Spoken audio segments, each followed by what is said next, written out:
ગુજરાતના સૌથી મોટા જિલ્લા કચ્છમાં ખેલ સહાયકો અલ્પસંખ્યક છે। સરકાર દ્વારા રમતગમત ક્ષેત્રે વિવિધ યોજના ચલાવવામાં આવી રહી છે, જેના અમલીકરણ માટે ખેલ સહાયક નિર્ણાયક ભૂમિકા ભજવે છે। પરંતુ કચ્છમાં ખેલ સહાયકોની સંખ્યા પણ ઓછી છે અને લાંબા સમયથી જગ્યાઓ ઉપર ભરતી પણ કરવામાં આવતી નથી। ભરતી ન કરવાના કારણે રમતગમતની પ્રવૃત્તિઓ પર પણ અસર પડે છે।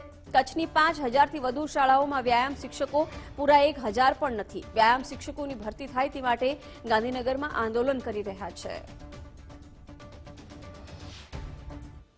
આમ તો ઓલ ગુજરાતની અંદર અત્યારે વ્યાયામ શિક્ષકોની ઘટ છે, કારણ કે 2004 પછીથી પ્રાથમિક શાળાની અંદર કે હાઈસ્કૂલની અંદર બહુ નહિવત વ્યાયામ શિક્ષકોની ભરતી થઈ છે, એટલે કે ભરતી થઈ જ નથી એવી હાલત છે।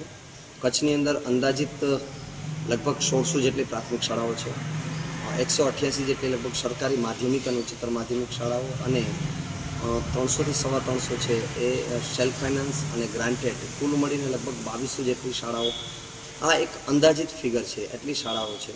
જ્યારે તાલુકાનું જિલ્લાના રમતગમતનું આયોજન કરતા હોઈએ અથવા તો સ્પર્ધા હોય ત્યારે માત્ર 50 થી 60 વ્યાયામ શિક્ષકો હાજર રહેતા હોય છે, એટલે કે આટલી શાળાઓની કમ્પેરમાં ખૂબ ઓછા વ્યાયામ શિક્ષક છે।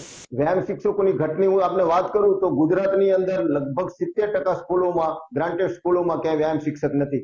અને વાત કરું કચ્છની, તો કચ્છની અંદર અમે 10 થી 12 જ ગ્રાન્ટેડ વ્યાયામ શિક્ષકો છીએ, બાકી ક્યાંય વ્યાયામ શિક્ષકો કચ્છની અંદર નથી। અને આ ખેલ મહાકુંભ ને આ બધું જે રમાય છે, ખરેખર વ્યાયામ શિક્ષકો વગર તો આ બધું ઇમ્પોસિબલ છે। છતાં વિષય શિક્ષકો આવે છે, પણ જેને જે સાચો ન્યાય મળવો જોઈએ એ સાચો ન્યાય મળતો નથી।